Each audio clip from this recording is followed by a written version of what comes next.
how does it feel to be a Trojan? It feels great to be a Trojan. I think just looking back from where I came from and my coaching career and my playing career, this is the type of program that you want to be a part of. It's one of the programs where, you know, if you had to write a script and you had to like make it like a TV movie or a movie, this is it. You know, this is like Central Georgia football is, you know, one of those things where people always point to. And I'm right in the center of it, and I thank God for putting me here. So it feels great to be a Trojan. People care about football here. Football is paramount, and our kids love it, and it's great to be a Trojan. That's awesome. Appreciate it. Thanks. Thank you. All right. The weight room. What do we have here, Coach? Well, this is where it all starts for us. When we get kids over from the middle school, this is the first place we bring them. Wow. We want them to understand, you know, this is what it's going to take for them to transform not just their bodies, but their minds. And it starts in this room. We got a phenomenal strength coach in Derek Mason who does a great job of progressing our kids from the 8th grade year to the 12th grade year. And this is a phenomenal facility. And we got all the bells and whistles that we need to get kids to where they need to be. I love it, man. I love it. This is beautiful. This is beautiful. Sir. Let's go on into the podcast. Yes, sir. So the first thing we'll do, we'll go to the Wall of Fame, okay? Yes, sir. The Wall of Fame is basically a slew of athletes, cheerleaders, the athletes also. We also had a wraparound, so we had a wraparound also. But these are tons of participants on Outside the Line podcast, and I'll show you where you will be soon on the Wall of Fame. Okay, let's go in. Yes, sir.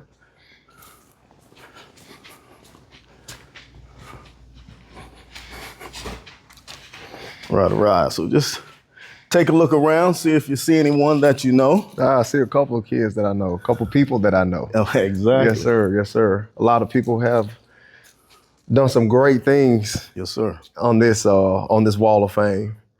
A lot of positive impact in their communities, and I'm glad to be a part of it. That's awesome. Yes, That's sir. awesome. Yes, I know this guy's doing some amazing things for you this year. Yes, he is. That's Zion Hudson, man. He's a gem for us, and Exactly. the guy beside him as well is doing man. great things right now out at Fort Valley State. That's awesome. Yes, sir. And so I see we have the all-region team that we had on the podcast last year from softball. Yes, They still doing team. some amazing things. Yes, record-setting team right there. They graduated a few, but they're still fighting. They're still grinding. They're still at it. Exactly. And Coach Hill is doing a great job with those girls Yes, in he that is. program.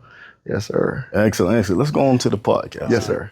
This is Lee Hughes from TNG Sports and Fitness, Outside the Line podcast with a super exciting guest for us today, Coach Marquis Westbrook, Peach County Trojans. Yes, sir. We're in the house. Usually we're at our other location, but today we was able to come to the stellar weight room and hang out with Coach Westbrook today. Yes, sir. Thank Welcome you for having to me. Yes, sir. Outside the Line podcast. I appreciate you, Lee. Excellent. So, just to give you a little who Outside the Line podcast is. Outside the Line podcast is basically a podcast that outlines everything, including in the field, but on the outside of the field. Okay. So we will talk about family members. We will talk about maybe religion. We will talk about personnel that affected your life. Some of those things in the past that allowed you to be great at what you do today. Yes, sir. So we'll talk about so many things outside the lines, but definitely inside the lines is what really got us here today. Yes, sir. So my first question for you today, how does it feel to be a Trojan?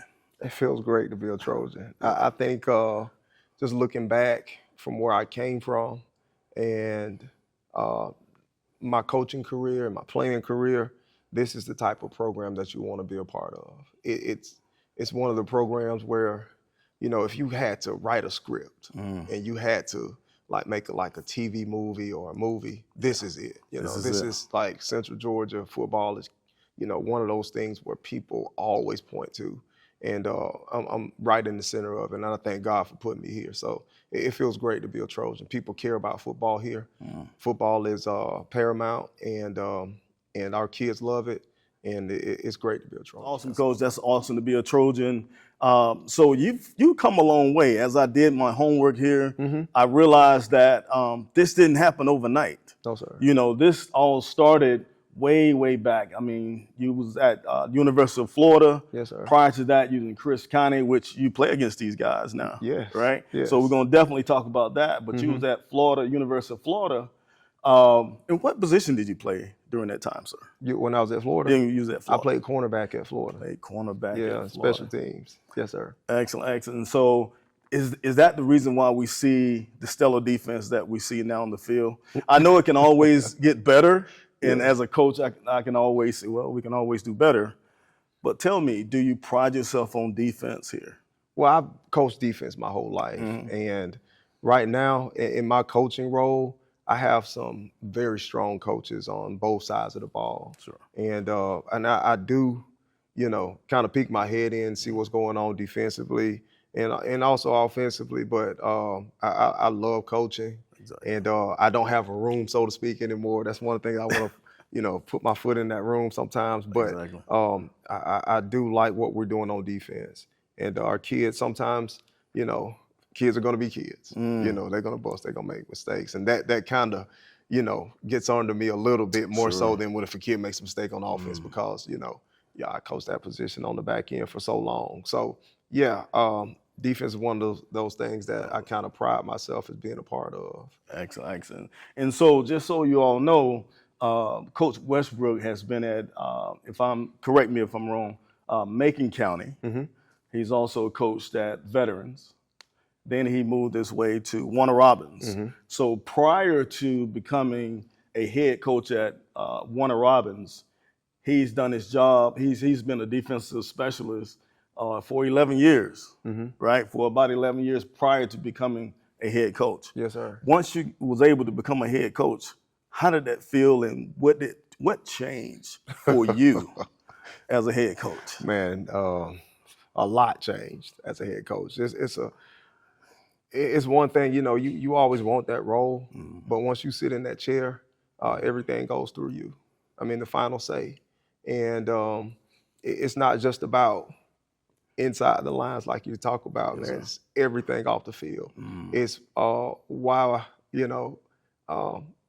my kid is not playing. That goes through you. Yes. It's we're missing this amount of knee pads. That goes through you. That goes through you. What jerseys are we wearing this week? I mean, every decision, every thing that goes through the program, it goes through you. So you're handling a myriad of things on a daily basis. Every teacher who has a kid in the class who's not performing up to par, if they have a relationship with you, they're going to come to you and they're going to ask you about the kid and how could you get him to be motivated more in class like you do on the field. So a lot changes. Every facet of the program, you have to have your hand in, and you got to have good people around you. So from being a position coach to a head coach, it's much more of a challenge because, when you're coaching your position or you're a coordinator, you're coaching that side of the ball, but you're coaching everything. Your coaches have problems. Exactly. It's a lot to take on. And it's a blessing, though. And so that's the thing. That's another thing we need to talk about. Like how important is it to coach coaches?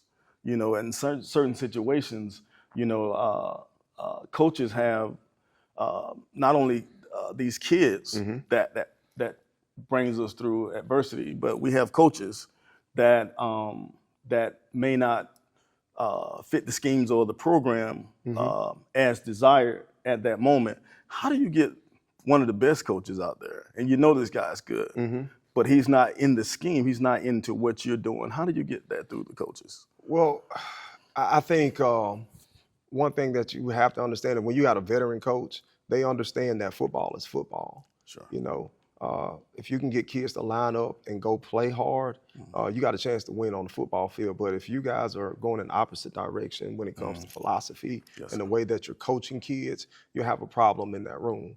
And once you share your vision with your coaches and you share where you want to go and how you treat kids and how everybody has the same mindset in terms of how can we get kid A and kid B to point A and point B, Sure. and these kids got different personalities. So every coach has to know every kid in the room, and you have to treat kids a certain type of way, and everybody has to have a mindset of we're trying to get kids here instead of trying to get kids out of the program, you know. Yes. And so one thing that we try to do as a staff is make sure that we develop a relationship with the kids,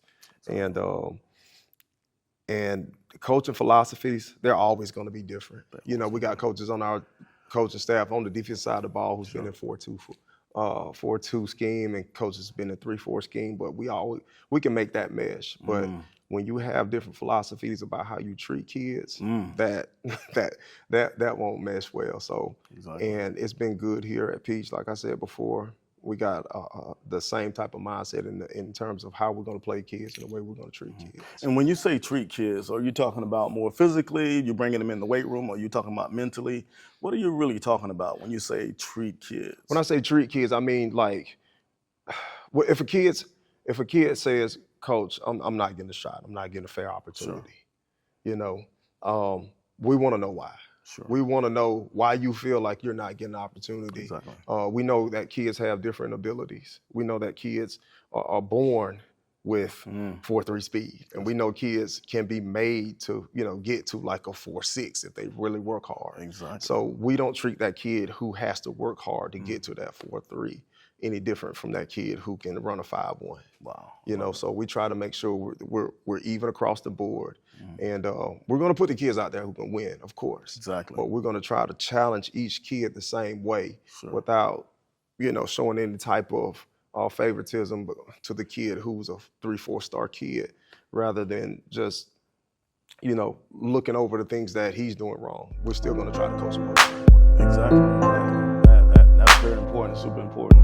And so once Coach Westbrook became a head coach at Warner Robins, you went to 4 state titles, right? You went to 4. You won 2.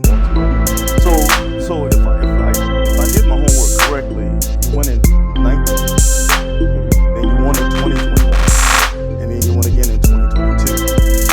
We won in 2020. What was the difference between? I know this is kind of reaching back a little bit. We're not gonna talk about Warner Robins too much, okay? It was a Trojan, right? Yes, sir. But I would like to know, like, what was the difference between? You know, was it kids? Was it the coaching? Was it the staff? Because, you know, by this 4th year, like, Coach Westbrook should be at his pinnacle. He should be at the top of his game, because he's been at Warner Robins now 4 years. He's been to the state 4 years, and he's won 2. So what was the difference that last year you couldn't get that win, Coach? Oh boy, that last year, that was the Ware County game. That's a hard game to win, first of all, much less. I mean, to get to that game, you got to have some things fall your way. And Ware County was a team that we had been playing. They were in our region, you know, prior to that. And we've had some battles with Ware County. You know, the quarterback that's at Florida State now, Thomas Castellanos, he was there, and he beat us down there the year we were 14-1. And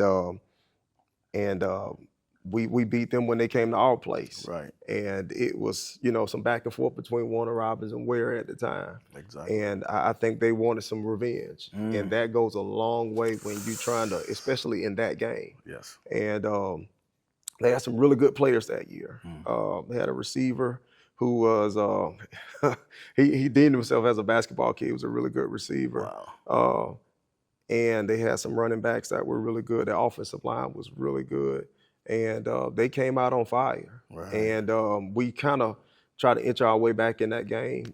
Isaiah Canyon was our quarterback at the time. Sure. Chase Reese had got hurt, and Canyon came in and played quarterback and got us to the game. And they played very hard that game. We got out of position, some on defense. They were running outside zone to perfection.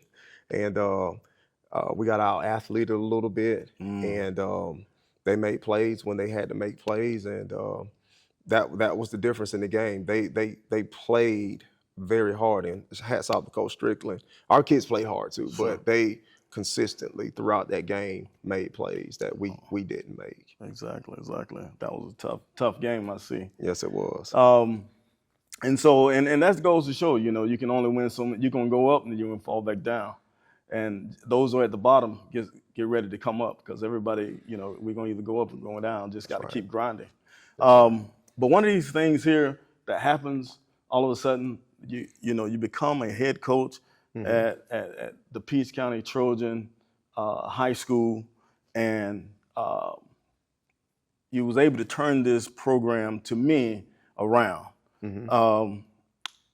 I see so many different things when I'm on the field, when I'm out there, and I see you practicing, I see you coaching and things like that. And to talk with you, even now, today, and prior to the games, I see such a humble person. I see such a nice coach, and then in between the lines now, things get a little different there. I noticed that you have outstanding coaching staff, but I also see you put on your hard hat a little bit out there with the Peach County Trojans. Tell me, how do you separate that between being that family guy, being that humble guy that walks around and shakes everyone's hands and always have a smile, Oh, yeah. I've always been greeted fairly nice with Coach Westbrook. It's hard. You can't say that with a lot of coaches, and Yes, that's sir. the reason why I mention that now. But how do you separate that emotion, that feeling? Well, I try not to stay in the moment too long, especially in football. There's a lot of ebbs and flows in a football game, and once you get too high, you can get knocked down, and that's a fall. That's a strong fall when somebody comes back on you in a football game because you were riding an emotional high. Sure. You got to stay in the moment. And talking about what we talked about earlier, as far as like coaching the coaches, Sure. you got to have an even keel type mindset. You got to be thinking, what's next? Exactly. Always on the field. Personnel changes, when to kick, when to go for it. So you got to make sure you have a even keel mindset, because once you get too emotional, you start making emotional decisions on the field, and that hurts the whole team. Exactly. So I try to separate that, and I think I get that from my dad. It's just my personality. He's one of those guys who's really even keel, and people always ask me that, how do you stay calm and that, and it's a trait that I inherited. Yes, sir. So I try not to get too high out there. I get excited when kids make plays, when they finally do something, and it's good to see. But you can't ride that too long. You got to keep grinding, keep pushing all the way through the fourth quarter. Exactly. And I just want to say, once again, I don't think I've said this on the air, but just want to thank you for allowing us to be around. Yes, sir. I appreciate you guys. For allowing Outside the Lines to be a part of Peach County High School. It's super exciting. Yes, sir. We had some amazing times out there. And I just, I didn't think that that I would be, I'm from Macon. Okay, yes, sir. And I'm bleed, red and blue, red, right. white, and blue, Yes, Southwest Patriots, don't forget. But I am a Peach County Trojan now. Yes, sir. And it's not just because of, just kind of hanging out in the field, but it's seeing the moxie. I like that strength also, but I like the humbleness that all the coaches have, not only because it trickles down. And so when you're pouring that into your kids, that's amazing for me. And that's what I like to be around. Yes, sir. So I just want to say thank you again for allowing Outside the Lines to be on the field, also coming into Outside the Line podcast. Yes, I appreciate you guys. You guys do phenomenal work. I see the pictures, I see the podcast, and any exposure these kids can get for this program, or these coaches can get for this program, to shine light on it. It's been a blessing. I appreciate you guys for it. Yes, sir. No problem. So let's talk about family a little bit. So you have 2 kids? I got 2 children. You got Yes, sir. 2 kids. Tell me about those. I got a son here. He's 16 years old, Joshua. He's he's in the esports. He's in the games. Man, he absolutely loves it. When we first came over to Peach. You know, it was some skepticism on his behalf. You know, he was in Houston County schools his whole life, and he didn't know anybody. You know, he was a rising ninth grader. You know, so he had went to, you know, school all the way through over there with his buddies. And then, you know, he gets uprooted and comes over here, and he finds out that we have an awesome esports team. And, so you're gonna have to explain that to me a little bit more. Okay, I'm a little old school now. Oh yeah. So you need to explain that esports to me a little bit. Okay, so esports is it's not new, but it's fairly new in terms of like GHSA sports. They compete in a range of video games. And they compete against teams that are from, and I didn't know this until last year. They compete against teams from the area, not just this area, but around the country. And they have games, and then they have competitions. And they have a state championship as well. Our team has been to a couple of state championships, and Coach Dustin Chancellor, he's done a phenomenal job with that team, and Coach Smith as well, getting those kids prepared. They practice. So how do you practice for the E-games? Oh man, they play a lot. So they're playing. Oh yeah, they're playing the games online. They play against other teams. They have scrimmages just like we do. Wow. And they have a season just like we do, and it's a fall and a spring sport as well. And it's highly competitive. You know, kids are going to school, getting scholarships for, you know, playing. It's a ton of games. They play Madden, 2K. Street Fighter. Wow, they play a lot of games. So how many kids are actually on this roster here at Peach County? You know? You talking about for esports? Yes, sir. They're always recruiting. They're always recruiting. They're always recruiting, guys. Esports is open. Learn some stuff. Yes, esports is wide open. So if you guys want to play some esports, just go see Coach Chancellor. And but yeah, they're always recruiting. I don't know how many kids on the roster. I'd assume it's about maybe 15 and 20 kids, and they have kids who specialize in different games. Wow. So yeah, so that's what esports is. That's pretty cool. Yes, and your daughter? Oh, my daughter, she's here. She's a ninth grader now. Okay. Yeah, so she's more of a social butterfly. She's doing cheer right now. She did soccer over at Byron Middle. Her first year over there, and she had some success doing that. She's going to do it over here. So it's been a blessing to have both of them in the building now with me. You know, they ride with me in the morning. Josh is learning how to drive and all that good stuff. So both of them here in the building. They're doing very well in the classroom. I'm really proud of them for that. And I give my wife all the kudos in the world for making sure that, you know, she's toting that load when I'm here and making sure that they are doing what they're supposed to do in the classroom. And, you know, I have a very small hand in that. And I give her kudos for doing that and making sure that they're performing up to par in the classroom. So tell me a little bit more about your wife. Is she part of the football team also? I know she's technically the head coach. Yes, but tell me, does she do anything on the field with us? Or no, she doesn't. She doesn't. She is serving in the wifey role. Excellent. Serving in the wifey role. Now she does occasionally. We do have like staff meetings and everything. She does provide, you know, snacks and stuff. She does she does some baking. It's really good. It's called Brownbrook Market. And she does some baking, and she'll bring it, and even for our esports team, you know, they'll sell some of the snacks and everything. But she does that. She's not involved in football, but she's here. She knows the kids, and she tells me when we need to run the ball and when we need to throw the ball. See, I knew she was the head coach. Oh yeah, I knew it. So you said your daughter played soccer. Did she get the speed from you, or did she? Oh, most people. She's pretty quick. Yeah, she's pretty quick, and she's one of the ones I really want to work on that with her speed and everything.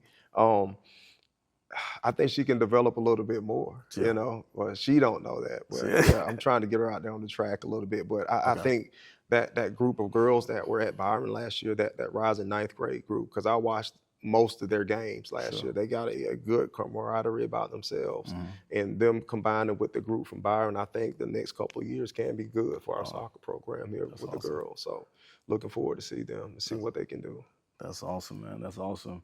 And to speak of kids, I mean, you have 55, 60 kids on the football field on a given night, or is it more? Oh, man. We're sitting at right now, I think right now with our Well, 9 through 12, we had about 106. Oh my We had God. 106 with 9 through 12. Wow. And we dress about 88, 89 on Friday. Sure. Yes, sir. So, Wow. and for 3A, I mean, that's pretty good numbers. That's We're able pretty to good get numbers. a lot of work in, especially at practice. Yeah. And with those numbers. Yes, sir. So, you know, every football team has to go through some adversities and stuff like that. We've noticed that you have a few injuries on the football field.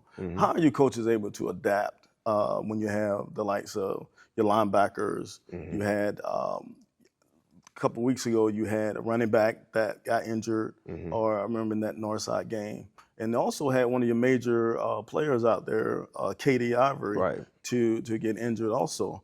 How do you make some nice adjustments for those guys? Well, it just don't start on Friday. You know, I mean, Monday, Tuesday, and Wednesday, you have to put a premium on the reps that they get, the meeting time that they have, and they have to know what to do. If you're the 2, you're one player away from being the 1. Exactly. And they have to know that. You can't get discouraged because you're not rolling out there first. Exactly. Because at any given play, that could be you. Wow. And when you get your shot, you have to go. You have to make sure that you take advantage of it. And that's the way that we try to make our kids think. And it doesn't always happen that way, but we have to prepare them like they're going to be the 1. And we split reps at practice. We'll go a session with our 1s and a session with our 2s, and we'll mix everybody in so we can get some stuff on film and we can correct it as much as we possibly can. But we don't try to shoo away kids on Thursdays. Exactly. And a lot of people, I guess it's just the norm of our society. Sure. Thursdays are looked at as less than, but it's reps. You don't. You talking about practice or JV? Yeah, JV. The JV games. Man, that's reps. Yeah. That's getting better. Yeah. That's working through things. Sure. That's showing your skill set, and that's in some regard, that's a way to show that, you know, Coach, I'm ready, or Coach, I need to develop. And you should be chomping at the bit if I was a player and trying to get on the field. I just get those reps on Thursday so I can get better. So I can get better and be there on Friday nights. Yes, sir. So Friday nights. That's how we prepare. That's awesome. That's awesome. And so you're on a bye this week, right? So thanks again for allowing us to come on your bye. I know you could be doing so many different things. Having a little break there, not necessarily taking off, because I know you bring the guys in and you guys still go to work. But tell me, what would you be doing this week? Just kind of taking yourself away from football.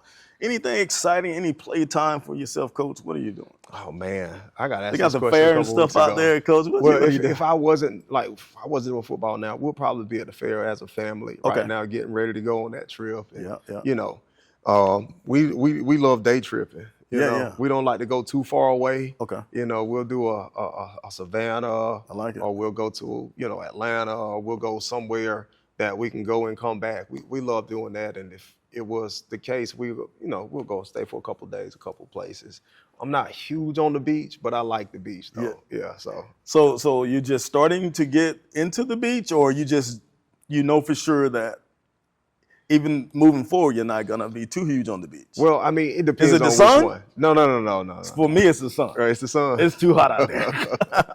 Yeah, but we start going in like early, you know, before the sun gets, you know, too hot, and then we'll break camp about halfway in. Right. But yeah, we'll do a beach trip every now and then. We like going way down south. I mean, South Beach, Miami. We'll do that, or we'll go good stuff, to Tampa sometimes. But it's nice down there. So you think you're more of a mountain guy, or get in the mountains, get in the cold weather, something in Aspen or something like that? Go skiing? No. I ain't trying to go in no mountains, brother. It would be nice to go. Just, you know, I just had one of my kids saying that he's gonna go up to Blue Ridge, and I thought about it. You know, I would like to go up there, but it's not my first choice to go to the mountains. Yes, sir. I guess I'm a mix of like going to a city, maybe go to a beach, you know, and just being with family is the biggest thing. Yeah, can't believe that. Now, so you know, from what I see and simply from what I know, I think most people see you as a pretty good coach, or a great coach. Most people see you as very humble, like I mentioned earlier. But what other hobbies do you have? What are the things that you do outside of football that nobody knows about that you're really good at? Oh, that I'm really good at. I wouldn't say I'm really good at it, man, but I try to. I ain't gonna say. I guess it's she don't know about it, but I do compete with my wife with cooking. Oh, Yeah, I like that's to pretty cook good. a little bit, you know. That's Barbecue, I just really started doing. I got a gas grill a couple of years ago, so I Okay. just got into that a little bit. You got the And pellets, the pit? What do you no, have? no, What no, no, kind no, you no, no. I don't have the pit yet. I don't have the Okay. pellets just yet. Okay, Yeah, so you yeah, got the that's gas. a little bit. Yeah. So you putting the steaks on the grill? Yeah. Well, I do that every now and then. I try to do it. You know, I'm a YouTuber. Okay. So I'll go Yeah. YouTube a couple videos and see how they're doing it, Okay. and then Okay. try to emulate it. But try to recreate what they do sometimes, and I like to do that. But my number one thing is I like being out in the yard. You know, I like to get on that mower, cut grass, and just trim and just edge and weed eat. I like doing that stuff in my own yard on my own time. Yes, sir. And trying to make it look nice and neat. That's awesome. Awesome. Yes, sir. So tell me your favorite dish. I mean, what are you making casseroles and cakes and all this stuff, Coach? What are you doing? Nah, my favorite one. Yeah. I don't know. When the last time you cooked, Coach? The last time I cooked, Yeah. I fried some fish a couple that's of weeks good. That's ago. always Yeah, good. yeah. I fried some fish a couple of weeks ago. But I guess grilling pork chops now. I got kind of good at that. I like grilled pork chops. Yes, sir. Like seasoning them up right and using that Tony Chachere's. Tell me some recipes, man. I might go home and do a little pork chop out there. Give me a pork chop recipe. What are you putting on your pork chops? Man, I put a bunch of seasoning. Right. A bunch of seasoning. Man, I'll use the mostly the McCormick's seasoning or some grill mate seasoning. It depends on how big the pork chop is, and I'll sit it in the refrigerator. I'll let it marinate overnight. Oh wow! Probably cut up some onions and put it in there sometimes, and just use a different brand every time, just to try to get a good taste for it. Man, I love it. Yes, sir. Man, to pull some pork chops out, throw them on the grill. Yes, sir. So, you know, like I said, we're here outside the line podcast. We talk about the likes of, you know, your everyday life. We talk about inside the field, outside the field. What most people hadn't seen is like, what do you normally wear other than sweats, Coach? Do you wear anything other than sweats? Oh man, I'm mostly in sweats. When I'm not wearing sweats, man, I like, you know, like khaki shorts, polo. Yeah. You know, that's one of my go-tos. Okay. Not huge on jeans, but I do wear jeans. My wife likes for me to wear jeans and everything. Okay. And, that's important. And a nice slipper. Okay. I guess you wouldn't call it a slipper, but like the little sandals or slides, or what do you? Yeah, I guess you like could call maybe slides. a tan color or yeah. I wear those sometimes, but I'm mostly, you know, like I said, I'm in tennis shoes. Yeah, I'm in khakis and polos. I can see it. I can see it. That's that's your work attire. Yeah, that's my work attire. That's your work attire, and it's very comfortable. So yes, sir. Yeah, that's what I'm in most of the time. That's awesome. That's awesome. So once again, you'll be introduced to the Wall of Fame. Yes, sir. And before we go to the Wall of Fame, tell me, what are your expectations of the team over the next 2 or 3 games, and then pour into going into the playoff? I know we're a little farther out still, but tell me, what are your expectations? I know we all have these grand expectations. What are your true expectations for the team? You said true expectations. It's going to sound like coach speak. It's going to sound like one of the things, but we want to see us play a complete game all the way through. We've yet to do that. Sure. We started out on fire a couple of games. It's just like the Chris County game just sits in my mind. We got up 21 points first 4 minutes of the game, and they started to chip away at us. Yeah. The Perry game, you know, we played lights out on defense. Offense, we sputtered a little bit. Just this last game, we were, you know, in the first half, you know, it looked like it could go either way. You know, we haven't just jumped on somebody, stayed on them, and just, you know, just played the complete game. I want to see us play a complete game. Offense, defense, special teams. It's been one of the 3 that's been, and it's a good thing that we do play kind of try to play complementary football. We can lean on one entity and the other one's not doing so well. That's been really good for us. But just to see a complete game all the way through, no doubt, where we moving the ball up the field, we stopping them, and we're performing on special teams well. I want to see that before we go into the playoffs. Now, I have noticed, like, it kind of feel like you're a second half team almost, and it kind of like sound like you're kind of mentioning that, but you're not. And so, what goes on during the halftime speeches? What goes on in the coach's mind, and what you guys putting into the athletes to make them come out and perform like they do? I know it's not preference that you go into the second half either tied or slightly behind. But what goes into the halftime speeches for these guys? Well, it's just making the kids realize they're, where we are, and and what we said before the game didn't happen, and we got to get back to the basics. It's not a whole lot of schematical type of wholesale changes. We just got to execute, play harder. Sometimes we will make a personnel change every now and then, but it's just making the kids realize this is where you're supposed to be on this play. These are the checks we're supposed to make. And they start making them, and they play. It seems like they're playing harder, but they're just making better decisions on the field. And where we started in this room comes into play too, because we got 80-something kids. We rotate quite a few kids. And when the other team is not rotating all those kids, they begin to wear down. And this right here comes into play. And we've had, knock on wood, just very few games where our kids cramped early in the season. We haven't had any in the last couple games. So our kids are in shape. So that plays a role into how we play in the second half too. So let me ask you this also. I noticed you have about 3 or 4, if I'm correct, running backs that comes through. Yes. Is that intentional, or is you just see growth in a one kid versus another kid, or you just see more time being used? Or how's that? Because you have almost like a trio there. Man, it's like I said, it's a blessing to have the guys that we have in the backfield for us. Ashton Barton, who's our home run hitter. Exactly. Man, the kid is lightning. And then we have Darius Davis, who's the bigger kid. He's gonna come through, and he's between the tackles. Is that number 4? Or That's number 4. Oh, he's he's one of my favorite guys. He's a smart kid, beast. man. Is he a smart kid too? Oh my God, 4.0 GPA, man. He's everyday kid. Get him on. God Almighty, man. He is a sharp kid, man. And he just. I am so pleased to hear that, man. Yeah, man. Because I see all the hard work he put in. Yes, and that's what a lot of people don't see. You know what I'm saying? These kids are out here grinding. And then, you look at that transcript, it's like, wow. I mean, you look at his report card, he's off the charts, man. Wow. And he doesn't complain. He gets it done when he gets his reps. And, man, like I say, man, it's a blessing to coach that kid. Wow.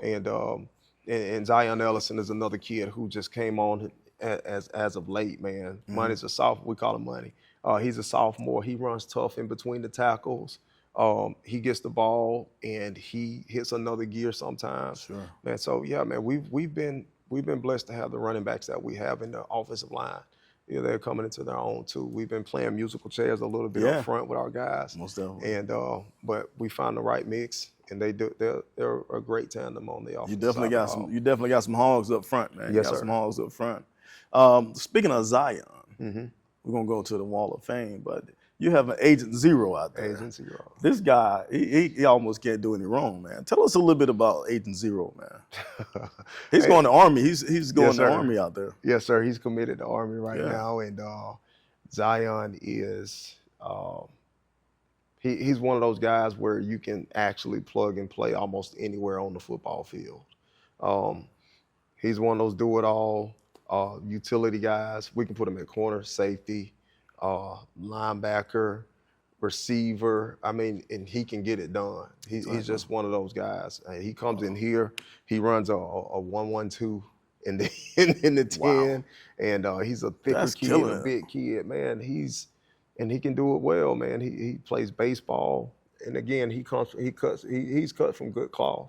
His dad is on the staff, and he's been a football kid his whole life. Him and DJ grew up competing against each other, with each other, and he just has that knack for making plays on the football field. So he's been a a very bright spot in our football program, and not just in our football, but in our school, period. Excellent, excellent, excellent. I think we're going to take a break right now. We're going to take a little small break, give you guys a little idea of how the Peach County Trojan does it on the field, and then we'll be right back.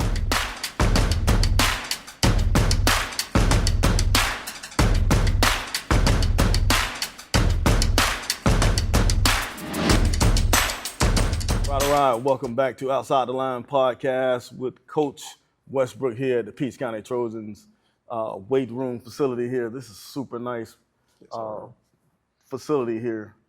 Coach, we found that, during your off season, that the guys come in here and they spend a lot of time in here. Mm-hmm.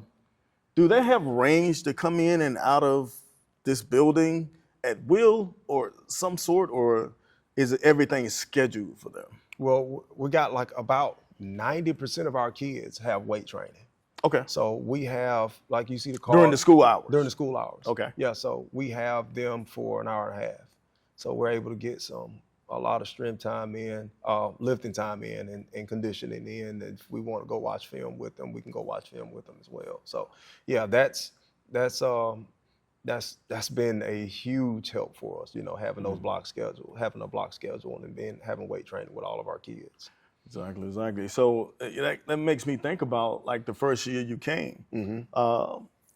You end up with I think a 4-7 record. Yes. Did anything change in the weight room for that, or just personnel change? Because now you went from 4-7 to 11-2, mm-hmm. and now you're 7-0. Yes, sir. Totally, and 2-0 in the region. Did anything change in the weight room itself?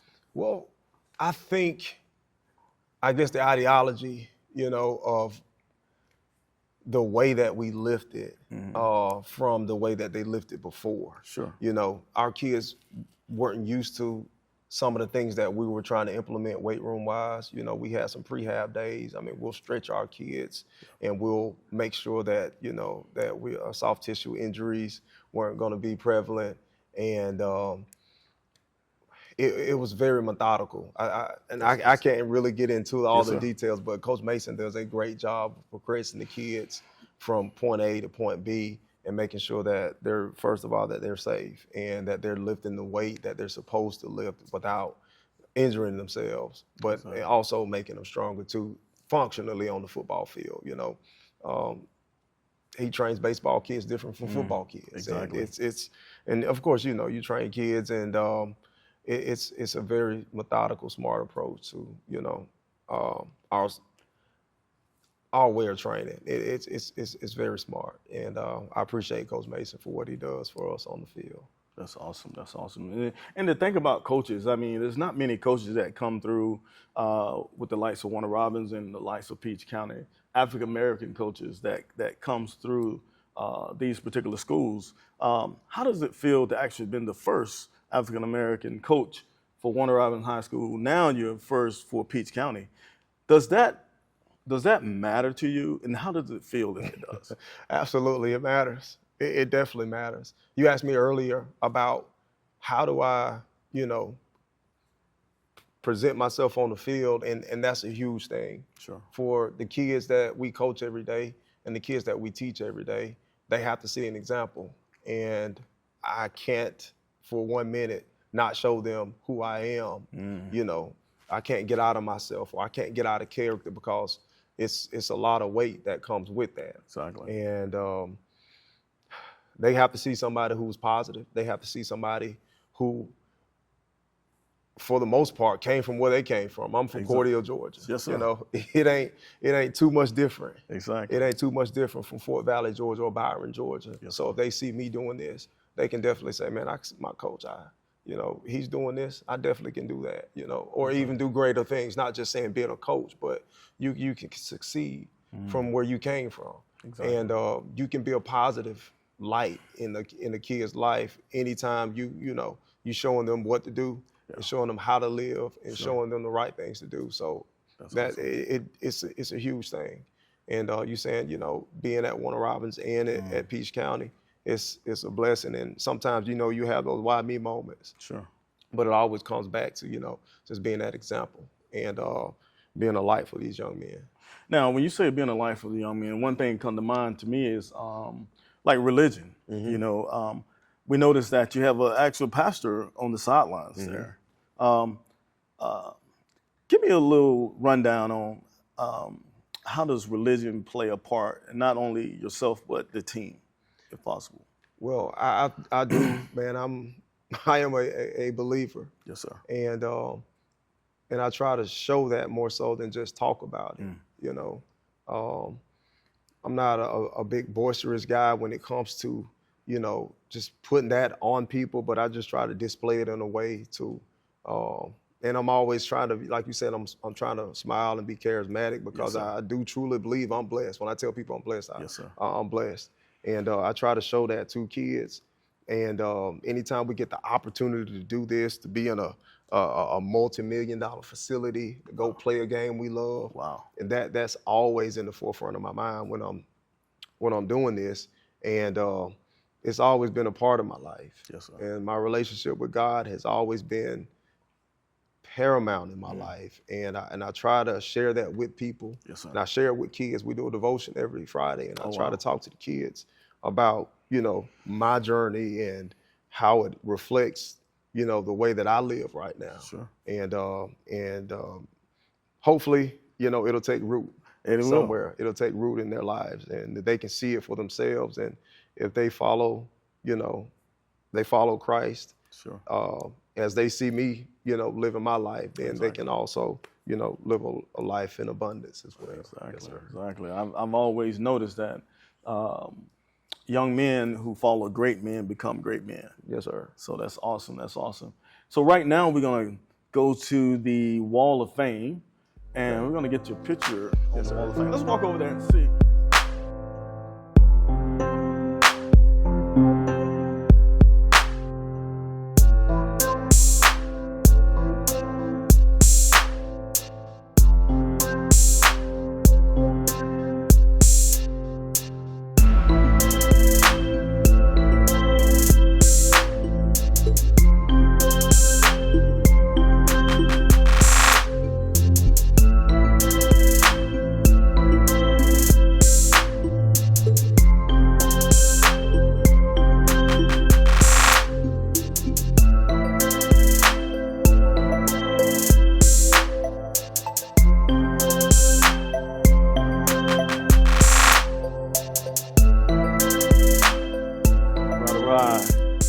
Outside the line. Definitely gonna put all those pictures there on the wall for the Hall of Fame.